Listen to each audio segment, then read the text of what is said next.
Su sustancia está hecha de evocación, recuerdo, rememoración y de lo que toma del porvenir. Porque es una parte fundamental de nuestra identidad. Somos nuestra memoria. El programa de Lina que nos lleva de viva voz con los especialistas.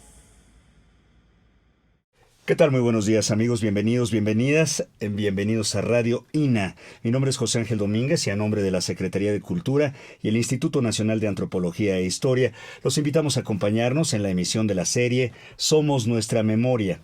En esta ocasión contamos con la presencia de la doctora María Elisa Velázquez. Ella es la Coordinadora Nacional de Antropología del Instituto Nacional de Antropología e Historia. Y me es muy grato dirigirme a usted para hablar del tema Programa Nacional Etnografía de las Regiones Indígenas de México. Bienvenida, gracias por su tiempo. Gracias a ustedes, contenta de estar aquí.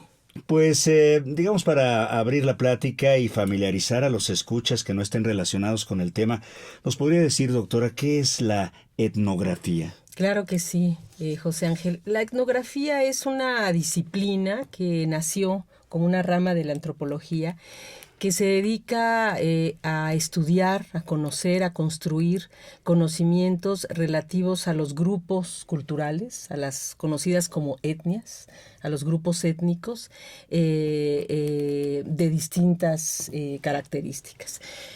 Tuvo mayor importancia durante los últimos 50 años, cuando hubo pues el propósito de trabajar y de conocer a los otros, a los distintos, a los que no tienen, digamos, las mismas costumbres, las mismas formas de pensar que los grupos dominantes, en su gran mayoría, en un momento de la historia, pues los occidentales, ¿no? Entonces es una forma, es una disciplina, un método para estudiar a otros grupos. Y un método particular, un método que tiene que ver con cuestiones cualitativas, con relaciones humanas, con modos de agenciarse la información. ¿Qué nos diría de esto? Porque parece ser que nos referimos exclusivamente a los pueblos originarios de alguna manera, pero la etnografía también aplica para estudiar a cualquier grupo humano, tengo entendido. Así es, o sea, no tiene que ver con qué clase o qué características de grupo sea, sino en realidad, bueno, cualquier grupo social, cultural, humano puede ser trabajado desde la etnografía. Y como tú decías, es un método cualitativo en el sentido de que trabaja con la participación del etnógrafo con las comunidades. Hay que estar tiempo dedicándolo a conocer a la gente, participar de sus formas de pensar, de trabajar, de tener sus creencias religiosas, de conocerlas. Entonces, es cualitativo en este sentido, se va formando con el tiempo, con el conocimiento profundo, de calidad, digamos, de Claro. cualidad. Y en ese sentido desea usted conocer a los otros. Y en México, de muchas maneras, los otros han sido a lo largo de la historia los pueblos originarios. Así es, los pueblos indígenas, los colectivos indígenas que han sido motivo de estudio, bueno, desde hace muchísimos años, en particular desde el Instituto Nacional de Antropología e Historia, porque una de las misiones fundamentales de nuestro instituto es documentar y conocer y estudiar a fondo a los pueblos originarios, como tú decías, también a otros grupos, pero en particular a los indígenas. ¿Por qué? Porque forman parte y han hecho un patrimonio cultural fundamental para entendernos como mexicanos. Y el INA tiene un propósito en ese sentido muy particular, que tiene que ver con el estudio del patrimonio cultural, y los pueblos originarios, bueno, son los constructores de este gran patrimonio diverso que tenemos los mexicanos. Claro. Y en ese sentido, doctora María Elisa Velázquez, Coordinadora Nacional de Antropología del INA, ¿cuál ha sido la relación del Instituto Nacional de Antropología con esta rama de la antropología, con la etnografía? Es una relación que ya tiene un tiempo, me imagino. tiene muchos años. El próximo año vamos a empezar a celebrar, a conmemorar los 80 años del INAH. Y bueno, pues las direcciones de antropología, de etnología, surgieron pues ya por lo menos hace casi 50 años o 60 años, ¿no? Entonces, la etnografía, la antropología, la etnohistoria, todas estas disciplinas son fundamentales en el quehacer del INAH. Siempre desde el nacimiento del INAH comenzaron trabajos antropológicos y fueron desarrollándose las disciplinas. Tenemos ahora 4 direcciones en la Coordinación Nacional de Antropología: antropología física, etnología y antropología social. Otra dirección es de lingüística, que también es fundamental, y otra de etnohistoria. Entonces, todas estas disciplinas, con sus características específicas, ayudan a entender y a comprender y a documentar las historias, el pasado y el presente de los pueblos originarios y de su patrimonio. Pero ustedes llaman a esta etnografía, no sé si de manera normal o es solamente por esta circunstancia del Programa Nacional de etnografía colectiva. ¿Qué es esto? Colectiva tiene que ver justamente con este programa que se creó hace 20 años en la Coordinación Nacional de Antropología, con la idea de vincular a los distintos investigadores, antropólogos, etnohistoriadores, lingüistas, antropólogos físicos, en un proyecto que tuviera los mismos intereses, que persiguiera los mismos objetivos. Un proyecto nacional, colectivo, que involucrara a muchos investigadores. Normalmente en el INAH, como en otros institutos o en otros organismos, pues cada investigador hace sus propios estudios, plantea su proyecto de investigación, lo desarrolla con sus tiempos, y esto es importante, es interesante, pero un reto fundamental era lograr hacer un proyecto colectivo, claro, con varios investigadores que analizaran la misma temática en distintos contextos. Y esto fue lo que fuimos llamando desde el INAH la etnografía colectiva. Ya, y esta vinculación entre todos estos especialistas del instituto, de alguna manera prefigura este Programa Nacional de Etnografía de las Regiones Indígenas. Así Decía usted que fue hace 20 años. Cuéntenos, ¿quién lo arrancó? ¿Cómo fue esta propuesta? Sí, lo arrancó la maestra Gloria Ortiz, que hoy en día es directora del Museo de Culturas del Mundo. Y ella estaba como titular de la Coordinación Nacional de Antropología y decidió, junto con otros fundadores como los importantes antropólogos Barabás y Bartolomé, incluso con nuestra ahora secretaria técnica Aida Castilleja, con el mismo director del instituto Diego Prieto, con varios investigadores, Saúl Millán, por supuesto, crear este proyecto. Fue un proyecto que les llevó varios meses pensar. La idea era vincular a varios investigadores en esta temática. Ellos mismos lo dicen en sus testimonios. Había un contexto importante en ese momento, en los 90s, ¿verdad? Acabábamos de vivir el movimiento zapatista de los indígenas de Chiapas, ya estaba trabajándose lo de los cambios constitucionales, había una preocupación por visibilizar y volver a poner en el lugar que merecen a las poblaciones indígenas. Entonces, en este marco, también era importante que el INAH volvieras a poner los ojos en la etnografía de los pueblos indígenas, porque desde los 60s, 70s, 80s había habido una corriente pues muy del materialismo histórico, del marxismo, ¿no? Muy fundamentado pues en estudiar a las clases obreras. Entonces habíamos descuidado un poco, aunque siempre se hizo desde el INAH, insisto, pero sí se había descuidado el trabajo etnográfico y antropológico de las poblaciones indígenas. Doctora María Elisa Velázquez, tengo la impresión de que durante muchos años en México intentamos integrar, entrecomilladamente, por supuesto, viendo a estos pueblos indígenas en una cultura occidental que habla español, que creen determinadas cosas y tal. Y esto se transformó de alguna manera. Este Programa Nacional de Etnografía de las Regiones Indígenas contribuye de alguna manera a esta transformación de óptica para dejar de intentar esa integración que nunca funcionó, por otro lado, a lo otro que estamos viendo, que es analizarlos tal y como son. Así es, por supuesto.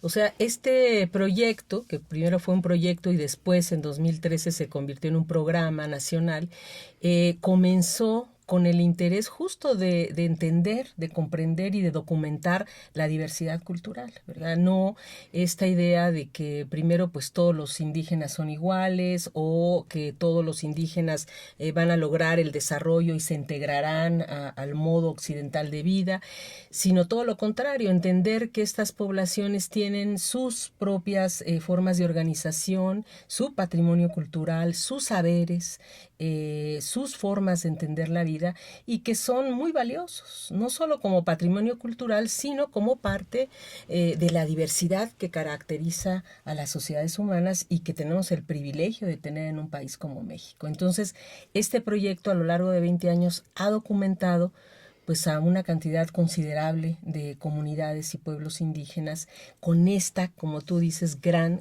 diversidad cultural. Claro, qué maravilla. Estos fundadores que todavía están en activo, por supuesto que todavía están trabajando, descubrieron de algún modo estas necesidades, tanto de el instituto, de los investigadores, como de los pueblos indígenas para construir una nueva narrativa. Claro, una nueva narrativa que no solo es, digamos, la clásica de un etnógrafo que va y documenta y copia lo que ve, sino de una comprensión y una construcción con el otro, que eso también es una forma de hacer etnografía y antropología. Es decir, que no viene del conocimiento metodológico o teórico que tienes como profesional, sino que tienes que construir con el otro, ¿no? Y tienes que comprender y salirte de ti mismo para entender a los otros, ¿no? Entonces, quitarte prejuicios, estereotipos y ponerte en los zapatos del otro, como es un lema muy conocido entre los etnógrafos, el estar ahí, digamos, ¿no? Esa es como la frase, estar ahí, comprender y construir junto con el otro. Necesidades para los especialistas de esta rama, pues muy particulares, me imagino. Mucho tiempo, por ejemplo, para involucrarse con estas comunidades o con una familia o con un informante particular, aprender el idioma de estas comunidades y luego cómo encajar con ellos en la búsqueda de qué conocimientos, porque la cosmovisión, el universo de información que cualquier pueblo tiene es inmenso, doctora. Claro, por eso decíamos que la etnografía es una disciplina y una metodología de calidad, ¿verdad? De tiempo. Los etnógrafos tienen que pasar mucho tiempo en sus comunidades, tienen que conocer a la gente, a la familia, ganarse su amistad, ganarse la confianza, es decir, invertir mucho tiempo en lo que llamamos el trabajo de campo. Y esto se logra a través de muchos años. Es bien interesante que muchos antropólogos, muchos etnógrafos establecemos pues vínculos muy fuertes con las comunidades que estudiamos y con las que trabajamos. Entonces, claro, tiene que ver el trabajo etnográfico con una participación muy profunda y de mucho tiempo con las comunidades. De respeto también, por supuesto, ¿no? Porque parecería de alguna manera que la intrusión de profesionales occidentales en una comunidad indígena pues podría ser tomada mal vista, ser agresiva, ¿no? Y estar lejos de poder lograr los objetivos.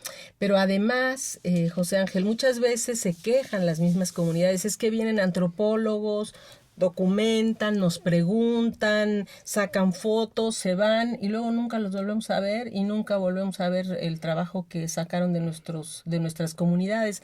Entonces también esa es una ética fundamental de los antropólogos y de los etnólogos, devolver el conocimiento que se construyó gracias a esas comunidades, a esos pueblos, y eso es fundamental como una ética de cualquier profesional dedicado a esto. Claro. Bueno, nos contaba doctora María Elisa Velázquez de los fundadores, del inicio de estos aguerridos antropólogos que idearon esto después de meses de cranearle, de trabajar, de pensarlo, y empezaron este programa. Eran unos cuantos, un puñado, 5, 7. ¿Cuántos hay ahora? Bueno, ahora hay casi 100. Acá. Desde que arrancó el proyecto eran muchos, porque el gran reto del proyecto era sumar a muchos investigadores, o sea, lograr que los investigadores trabajaran juntos. Eso se propuso la maestra Gloria Ortiz y lo logró hacer. O sea, logró que investigadores del INAH con distintas disciplinas en la etnografía, como decíamos, con la antropología, pero también con distintos caracteres, metodologías, profesionalismo, se juntaran y trabajaran en un solo proyecto. Fue un reto importante y lo lograron, y ha continuado así, con altas, con bajas, con distintos temas, con nueva gente durante 20 años. Algo muy importante que hay que destacar es que al principio tuvo pues mucho respaldo, por ejemplo, de CONACYT, hubo becas para los jóvenes. Una de las ideas del proyecto era formar a tesistas. Hay alrededor de 100 tesis resultado de este proyecto. Entonces esto ha ido cambiando, ¿no? Ha ido para unas cosas mejorando, para otras transformándose, y bueno, a 20 años, lo hablaremos más adelante, yo creo que es un buen momento para detenerse y ver qué ha dado el proyecto y qué retos tenemos para el futuro. La necesaria reflexión, por supuesto. Estos profesionales de la antropología y de la etnografía siguen trabajando con este modelo del informante. Dice, hay cosas que evolucionan, hay cosas que cambian, pero este modelo a lo mejor pues tiene que permanecer. Es un país muy grande, son más de 69 pueblos indígenas, grupos originarios en este país. La tarea no es fácil, no sé, se completará en algún momento, se lleva un porcentaje. ¿Qué nos diría en ese sentido? Hay un porcentaje de comunidades que se han atendido, pero faltan muchas por atender y por trabajar. Ese ha sido uno de los retos del programa. Como decíamos antes, los investigadores nos encariñamos con una comunidad, desarrollamos lazos con una comunidad y luego ya no nos queremos mover de ahí. Pues sí, se hacen compadres y todo. Exacto, ¿no? Hasta esposos, parejas y todo, hay de todo. Entonces, claro, eso también se va convirtiendo en algo cómodo, porque bueno, tú ya llegas a tu comunidad, la conoces y también práctico, ¿no? Ya sabes quiénes son los informantes claves. Entonces, ha pasado eso en el programa, se han quedado muchas de las mismas comunidades, nos falta abarcar otros territorios, se han trabajado en los últimos años nuevos, pero sí es un gran reto. Por ejemplo, bueno, pues la zona maya se trabaja mucho, la parte de Chiapas, la parte del sureste, también el centro, también en los últimos tiempos el norte, y son poblaciones con características totalmente distintas, ¿no? Los problemas que podemos, o las formas de vida que podemos estudiar en el sur, no tienen nada que ver con los yaquis de Sonora, ¿verdad? O los mayos, es decir, hay una gran diversidad de problemáticas que pueden abordarse, pero uno de los retos fundamentales es estudiar más comunidades dentro del territorio. Claro.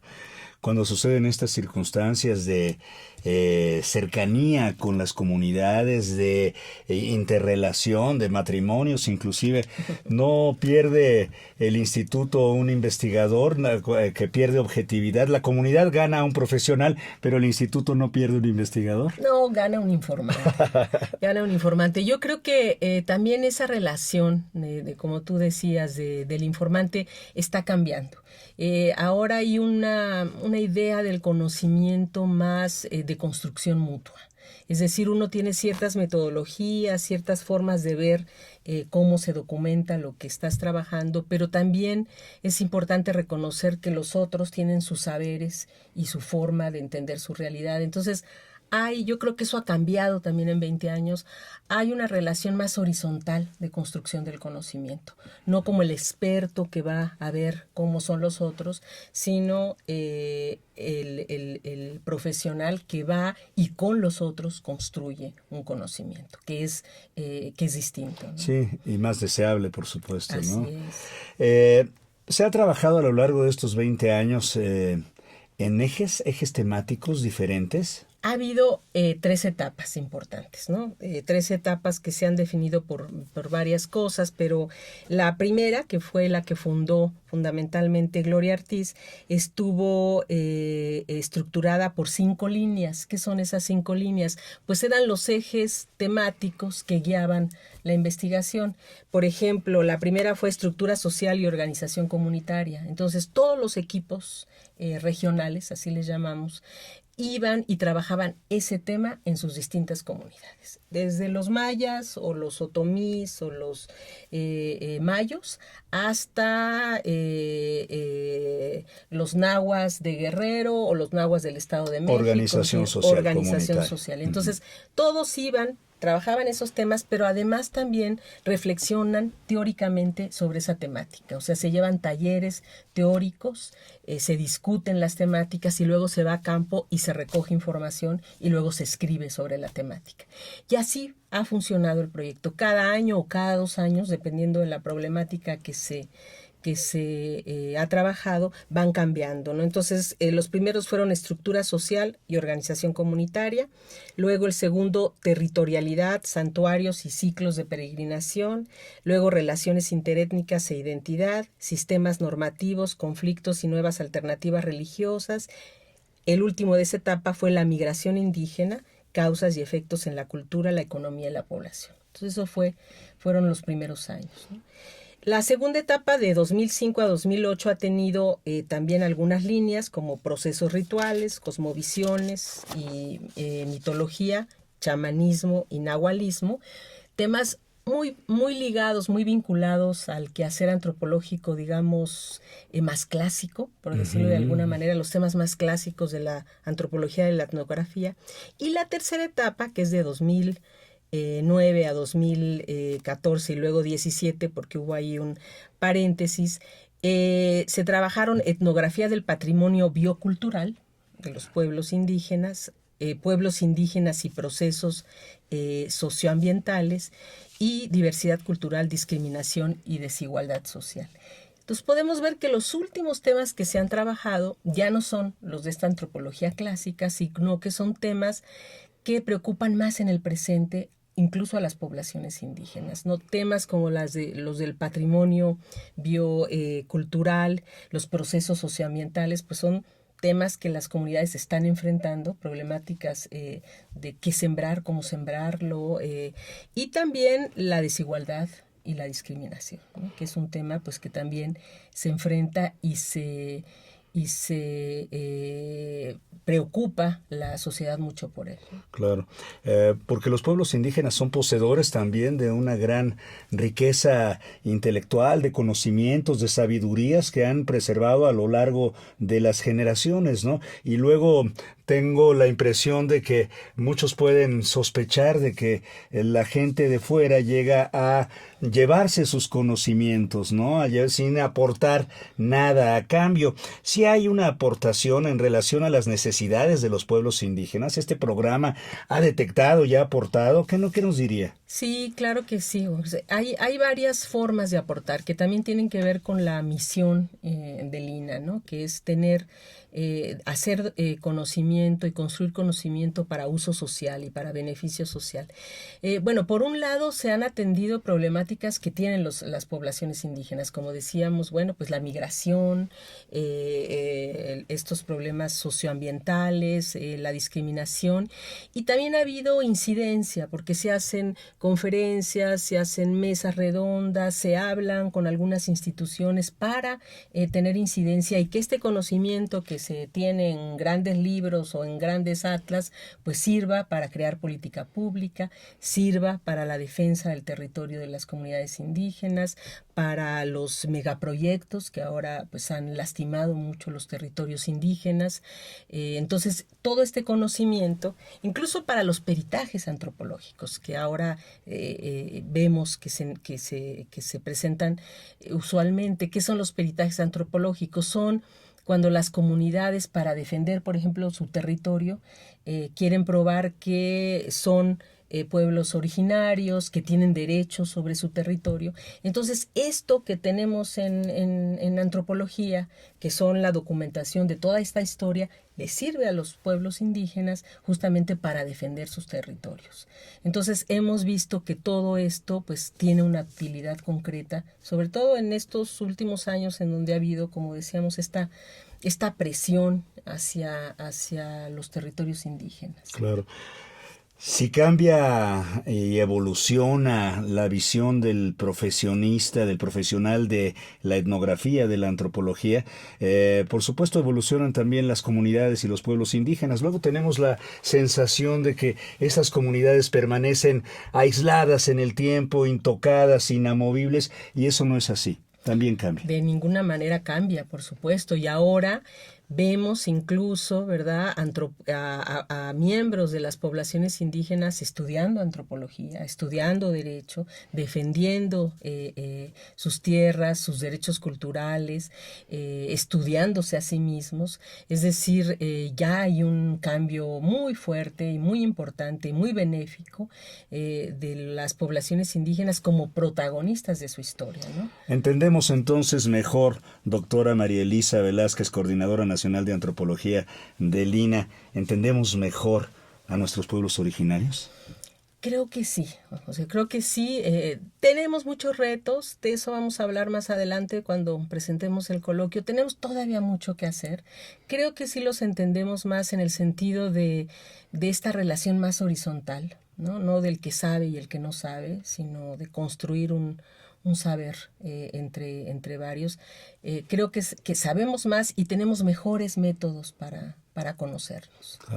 Escuchaba hace poco que decía el investigador extraordinario don Miguel León Portilla, decía qué orgullo que a uno lo llamen indio, ¿no? Y qué maravilla, lo cual no ha permeado todavía en la sociedad, ¿no? En la sociedad esta palabra sigue siendo pues un sinónimo utilizada de manera discriminatoria y algo que no es del todo positivo. ¿Cambiará esto?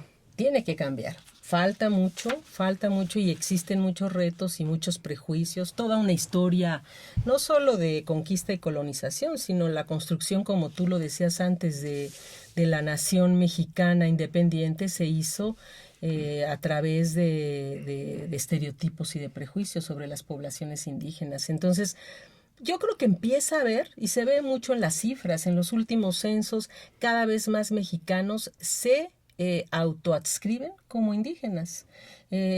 Para muchos mexicanos, si se han hecho estudios sobre este tema, cuando les dicen ustedes indígenas, sí, soy indígena y a lo mejor no habla una lengua, a lo mejor no vive en un pueblo originario, pero se siente indígena. Claro. Entonces, ha habido una reivindicación, pero por supuesto también sigue existiendo mucha discriminación y mucho racismo en este sentido. Les recordamos que el tema de esta ocasión es Programa Nacional Etnografía de las Regiones Indígenas de México y conversamos con la doctora María Elisa Velázquez. Ella es la Coordinadora Nacional de Antropología del INA. Y ahora, si le parece, doctora, entremos ya a la materia. Bueno, después de habernos explicado y ponernos en contexto, el Atlas Nacional de Etnografía. ¿Qué es esto? Bueno, existen varios productos, pues después de 20 años y a lo largo de 20 años de este gran programa nacional, y se han producido 12 atlas etnográficos que tienen las características de reunir artículos claves de una de las regiones, además de una serie de cartografías que ayudan a entender las regiones. También el último que se ha presentado es el Atlas Nacional de Etnografía, que estuvo coordinado por Saúl Millán, que es una obra pues monumental, que reúne artículos de clásicos antropólogos mexicanos y también una serie de nociones generales y algunas más particulares sobre las características de los pueblos originarios. Entonces es una obra que acaba de presentarse, de hecho se está presentando. Ahora en la Feria de Antropología, por supuesto, ¿verdad? Ahí se presentó, va a estar también en Guadalajara y yo creo que es una obra muy importante.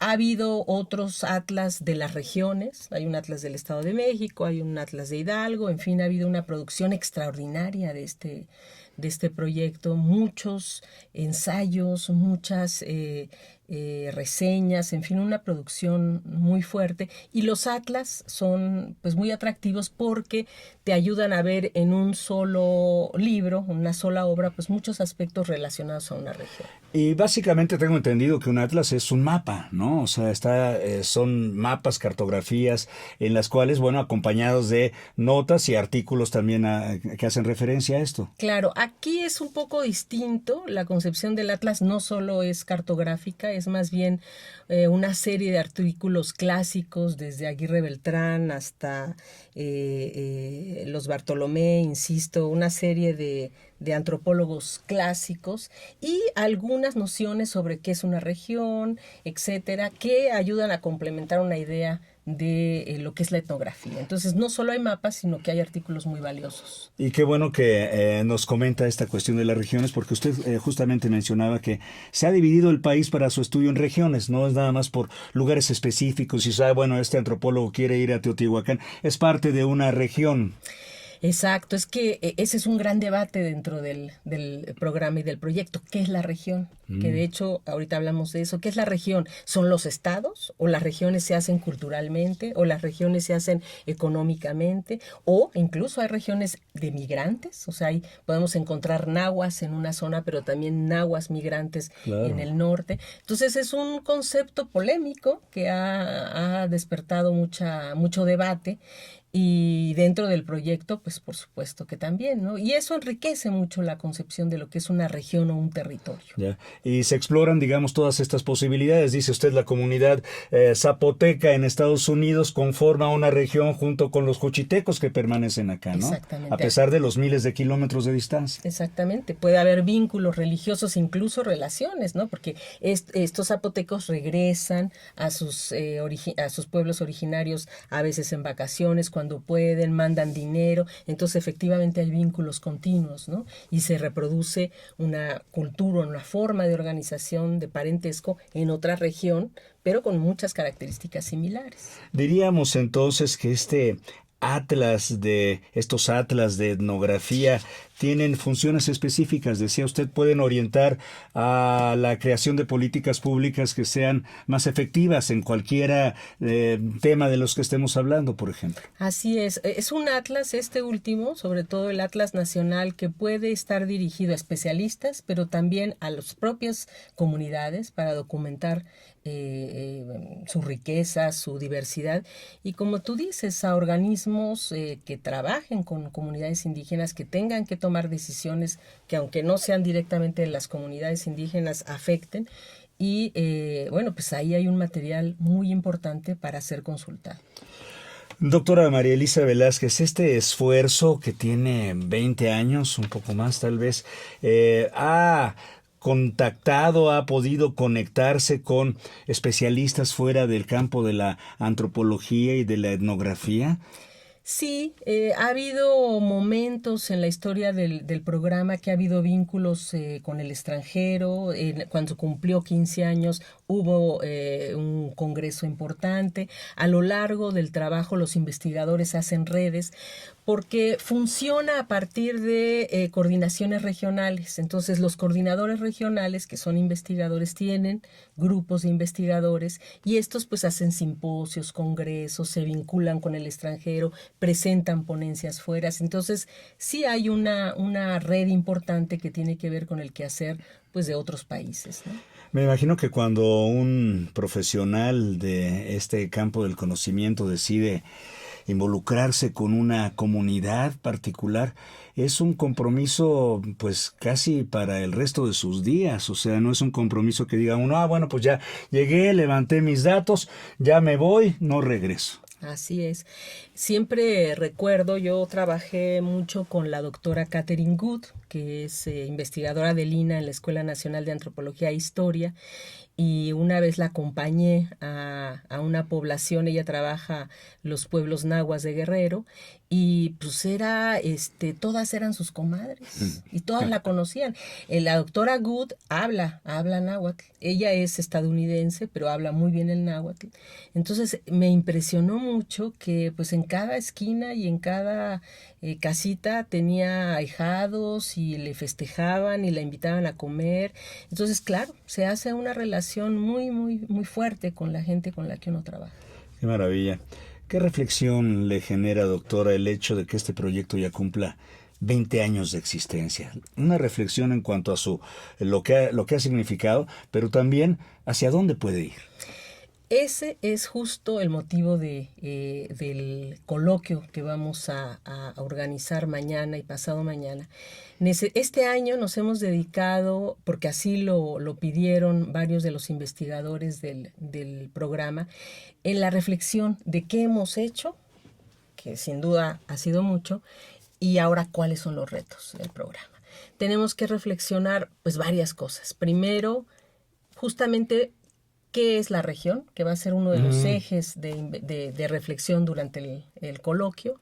¿Qué pensamos que son los indígenas? Como tú lo decías hace unos minutos, o sea, ¿quiénes son los indios? Los pueblos originarios, todos los mexicanos, o sea, cómo repensar quién es el indígena. Y por último, lo que ya hemos hablado, ¿qué hace ahora la etnografía? ¿Cuáles son los métodos más importantes actuales de la etnografía y los compromisos éticos y sociales? Entonces, estos son los tres ejes que nos llevan en este coloquio a repensar este programa, y pues tenemos muchos retos. Estamos muy comprometidos con el programa, pero también pensamos que hay muchas cosas nuevas que podemos hacer. Ya. Por ejemplo, en el repensar esta relación nacional de nuestros pueblos indígenas con sus idiomas originales. O sea, haya habido un cambio, una transformación, pero no la suficiente. Todavía seguimos discriminando de alguna manera a estos lenguajes originarios, ¿no? ¿Eso puede cambiar también con un trabajo como estos? Puede cambiar, claro que sí. Desde la Dirección de Lingüística ha habido muchos proyectos que ayudan a revitalizar las lenguas, pero como un proyecto y como un programa nacional podría tener mucha más injerencia. Y en otras problemáticas que tienen actualmente las poblaciones indígenas y que de alguna manera exigen la respuesta del instituto.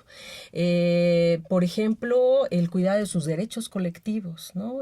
Lo que ya hemos platicado en otras ocasiones, el uso de sus diseños, de sus creaciones culturales por grandes marcas comerciales sin que se respete para nada la creación de estas poblaciones, porque se supone que son creaciones populares y entonces no tienen dueño.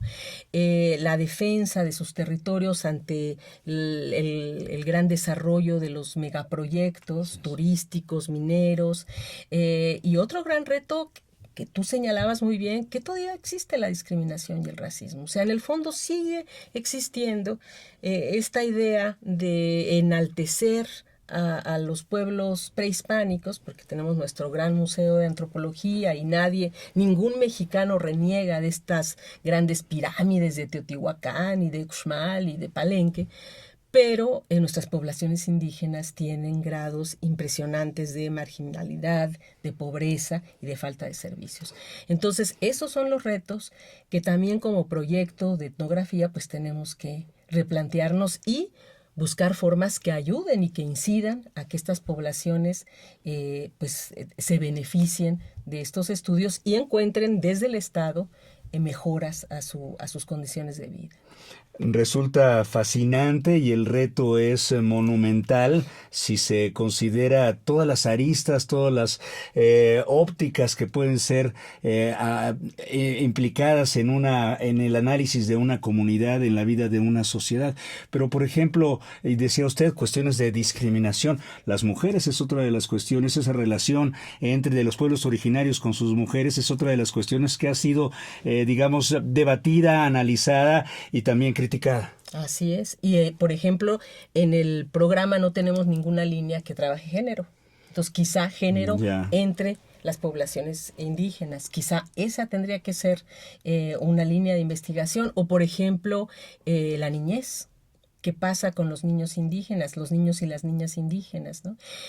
Una cantidad de temas que tienen que ver con esto que tú decías. No tenemos tampoco por qué idealizar a las comunidades indígenas. También viven como cualquier colectivo, pues problemáticas internas, ¿no? Violencia, relaciones muchas veces desiguales, ¿no? Cacicazgos. Entonces, eso también hay que documentarlo y hay que trabajarlo. Y va a haber un coloquio. O sea, ese es el inicio de una serie de encuentros, a lo mejor duros, de debates, de reflexiones puntuales sobre este tema, que es muchos temas en realidad. ¿Ya ha habido otro coloquio anteriormente? Hubo un coloquio muy importante cuando cumplió 15 años el programa, justamente cuando el coordinador de antropología era nuestro hoy director antropólogo Diego Prieto.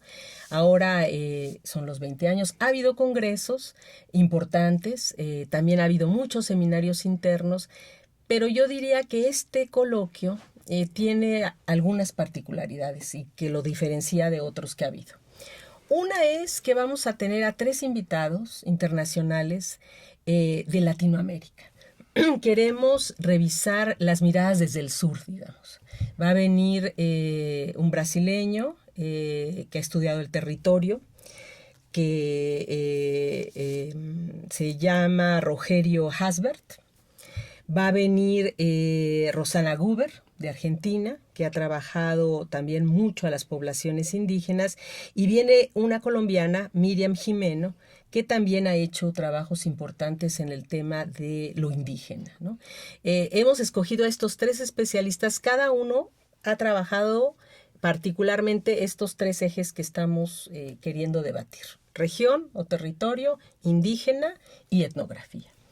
Y queremos una mirada, José Ángel, más latinoamericana. También creemos, y no es porque queramos despreciar o menospreciar a los europeos y a los estadounidenses, pero sí ha habido siempre más la mirada de ellos hacia las poblaciones latinoamericanas, y ahora queremos como un diálogo más de sur, ¿no? Entonces, esto yo creo que es una primera característica que va a ser diferente al coloquio de otros. Claro, antropólogos y arqueólogos estadounidenses y europeos, bueno, pues han estado aquí desde hace muchísimos años, por supuesto. Ojalá y eso cambie, y ojalá y eso pues permita una vinculación mayor con especialistas también de otras áreas. Esto se ha dado también de alguna manera, claro, ¿no? Claro. Pero ojalá y se haga mejor. Es la idea es que no es que dejemos de conversar y dialogar con estadounidenses y europeos, pero nos hace falta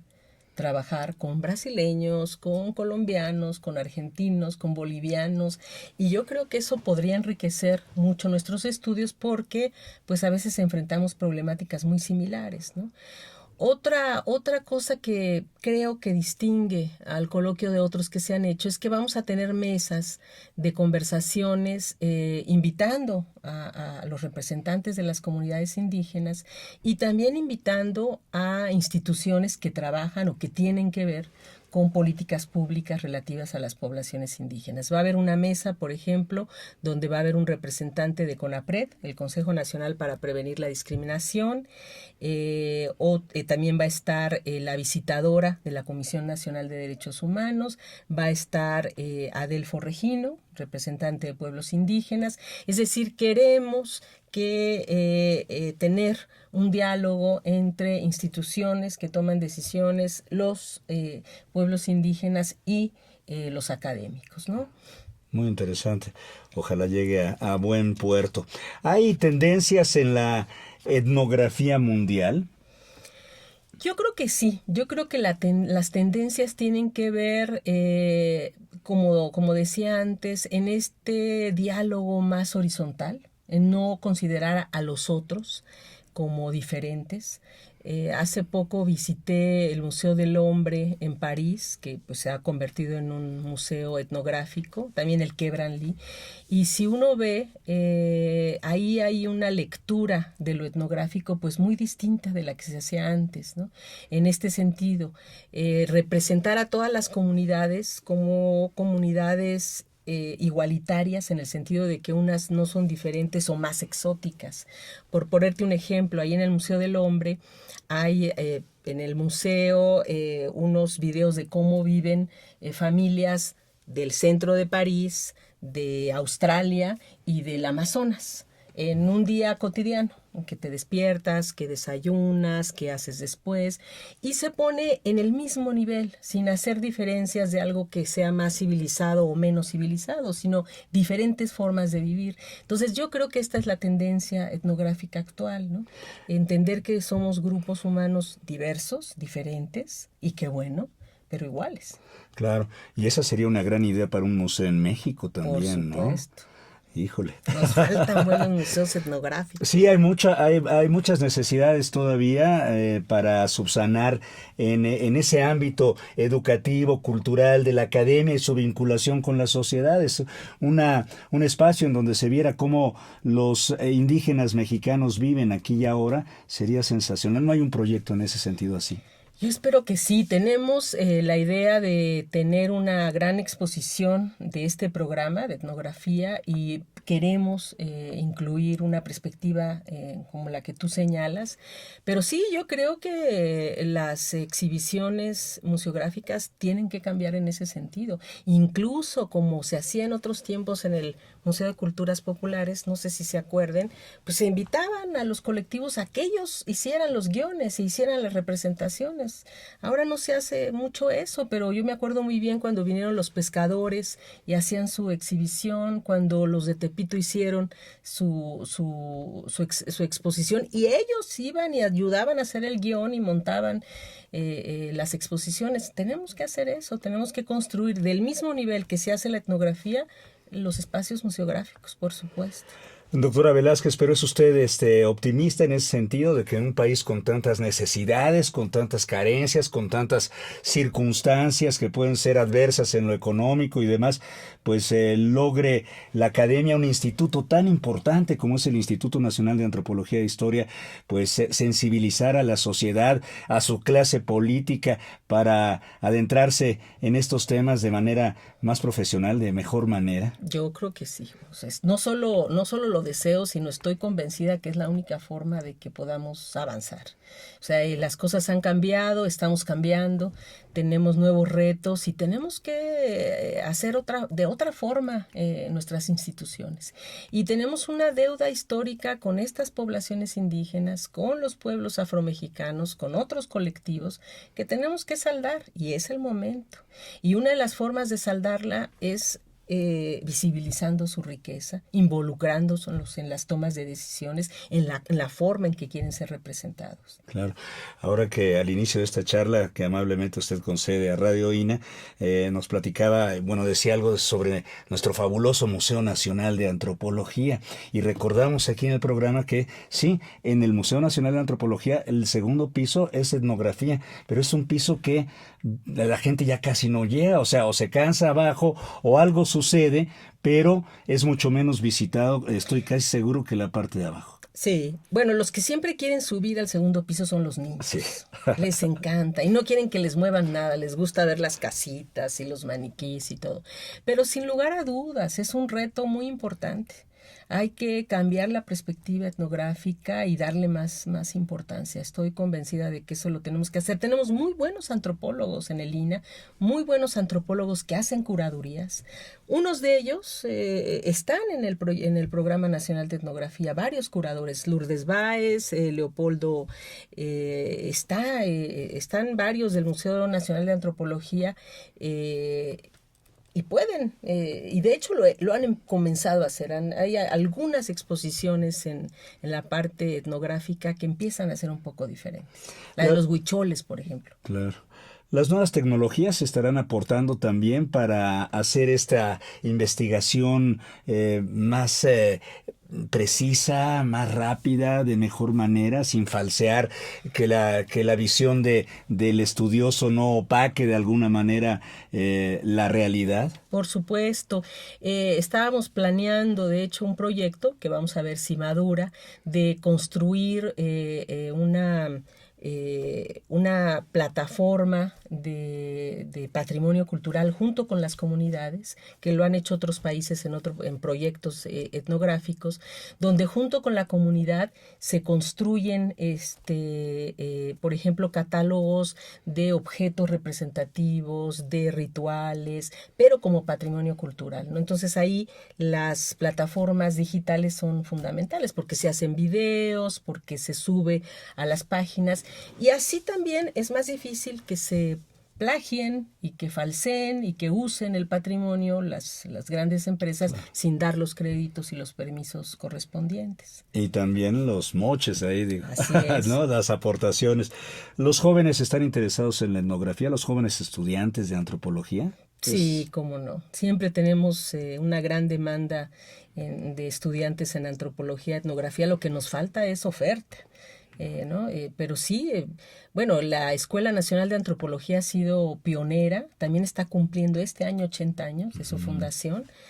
Fue formadora pues de los grandes antropólogos que tiene este país. Hasta hace pocos años, 2 creo, se abrió la licenciatura en antropología en la UNAM. Antes solo tenía maestría y doctorado. Entonces, la ENA, y en este sentido el INA, pues ha sido la semilla de los grandes antropólogos del país.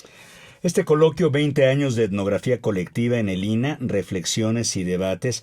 Bueno, habrá mucha gente que ya no pueda llegar, pero la información, las charlas que ahí se van a dar, los conversatorios, las mesas de análisis y de debate, ¿se podrán seguir de alguna manera? ¿Hay algún tipo de página en donde se pueda acceder para ver esto? Sí, claro. Va a haber transmisión en línea, pero pues los invitamos a que estén presencialmente, Claro. los que no puedan porque viven en Saltillo, ¿verdad? O en Mérida, ni modo. Sí, va a haber, hay una liga, la página de Facebook es Coordinación Nacional de Antropología INA, la del Twitter es CENAN, CNAN-INA, y la página del coloquio es coloquio, bueno, https, coloquioetnografía.wordpress.com. Entonces ahí pueden hacer el registro y pueden entrar y conectarse, ¿no? Ya. Hay mucho material bibliográfico para los etnógrafos, ¿verdad? Uy, Sería sí. una vida para pasársela leyendo. Hay muchísimo material antropológico y etnográfico, no solo producto de este programa, por supuesto, sino de varias instituciones en México que trabajan estas temáticas, pero también a nivel internacional, ¿no? Hay mucha producción y bueno, pues hay textos clásicos y muy importantes que ha dado este proyecto. ¿Nos recomendaría alguno a aquellas personas Hay varios del programa, resultado del programa, uno que es famoso que se llama La Comunidad Sin Límites, de Saúl Millán y Julieta Valle, Diálogos con el Territorio, de Alicia Barabas, Visiones de la Diversidad, de Miguel Bartolomé, Los Dioses, el Evangelio y la Costumbre, de Elio Masferrer, Ela Quintal y Aida Castilleja, nuestra actual secretaria técnica, de Margarita Nolasco, que ya falleció, y Miguel Ángel Rubio, Movilidad Migratoria de la Población Indígena de México, híjole, y un montón, de Catherine Good y Marina Alonso, Creando Mundos, Entrelazando Realidades, Cosmovisiones y Mitología en las Regiones Indígenas de México. Y bueno, va a salir, está en proceso, un volumen importantísimo de patrimonio y diversidad cultural, biocultural, perdón, que también fue la penúltima línea del programa, que va a ser pues un texto muy grande, que va a tener versión como el Atlas también electrónica para que se pueda bajar en descargar. línea. Sí, porque el libro me imagino que debe ser pues un ejemplar más o menos costoso. No tanto. Los ¿No? libros de Lina son accesibles, sí, claro. Pero pensando en un todavía atlas y esta cosa, un atlas nacional y todo esto. puede ser que sean un poco onerosos para el público en general, pero pueden consultarse también con el tiempo en electrónico. No sé si el atlas ya esté listo, porque toma un tiempo después de que sale a la prensa, pero varios de esos libros ya se pueden también consultar. Muy bien. Entonces, doctora María Elisa Velázquez, coordinadora nacional de antropología del INA, ya está usted lista con toda la pila cargada para este coloquio 20 años de etnografía. Estoy ya lista. Mañana inauguramos a las 9 de la mañana. Va a estar ahí nuestro director general en la inauguración, lo cual nos da mucho gusto. Es un antropólogo, Diego Prieto. También la secretaria técnica es antropóloga. Entonces, pues la verdad es que estamos de fiesta los antropólogos con nuestros directivos. Siempre también el INA ha estado más relacionado a los monumentos históricos, a la arqueología. Entonces es muy importante que la antropología empiece a ser más visibilizada y tenga más relevancia en un país pues tan diverso y tan rico culturalmente. Entonces mañana empezamos a las 9. Estamos todo el día ahí en el auditorio Torres Bodet del Museo Nacional de Antropología. Estamos jueves y viernes. Muy bien. Doctora Velázquez, ¿algo que no le haya preguntado y que le gustaría a usted comentar? Pues solo decir que creo que este coloquio puede ser interesante para especialistas, para antropólogos, para estudiantes, pero también para el público en general, que pueda ahí llegar y oír temas pues muy relevantes sobre lo que somos los mexicanos, lo que estamos debatiendo con relación a nuestras raíces, nuestra identidad, nuestras formas de pensar. Entonces los invito a todos a que vayan, a que asistan. También vamos a cerrar con música, con un grupo de Huapango. Entonces, bueno, pues también va a estar muy bonito. Y vamos a presentar, se me olvidaba, José Ángel, un video conmemorativo el viernes de lo que ha sido el programa, pues también como un homenaje a toda la gente que ha estado trabajando durante tantos años en esto. Enhorabuena, muchísimas gracias por su tiempo, doctora María Elisa Velázquez, coordinadora nacional de antropología del INA. Ha sido muy ilustrativo y muy interesante esta charla con usted. Se la agradezco infinitamente. No, al contrario, un gusto estar aquí. Así, de esta manera, a nombre de Radio INA, le agradecemos a la generosa participación de la doctora María Elisa Velázquez, coordinadora nacional de antropología del INA. Gracias también a nuestros escuchas por su atención. Les sugerimos consultar más de nuestra producción a través de www.radio.ina.gov.mx. Participamos en la realización la Dirección de Medios de Comunicación a través de la Subdirección de Radio INA con Gabriela Marentes. En la producción, Evanibaldo Morales. Controles técnicos y edición, Rubén Martínez. En el apoyo, Marta Hernández, Paula Abedoy y Jerónimo Cuevas. Amigas y amigas, muchas gracias por su atención. Hasta la próxima. Las opiniones y comentarios aquí expresados son de entera responsabilidad de quienes proporcionan la información y no representan necesariamente las opiniones de Radio INA ni comprometen el pensamiento editorial del Instituto Nacional de Antropología e Historia.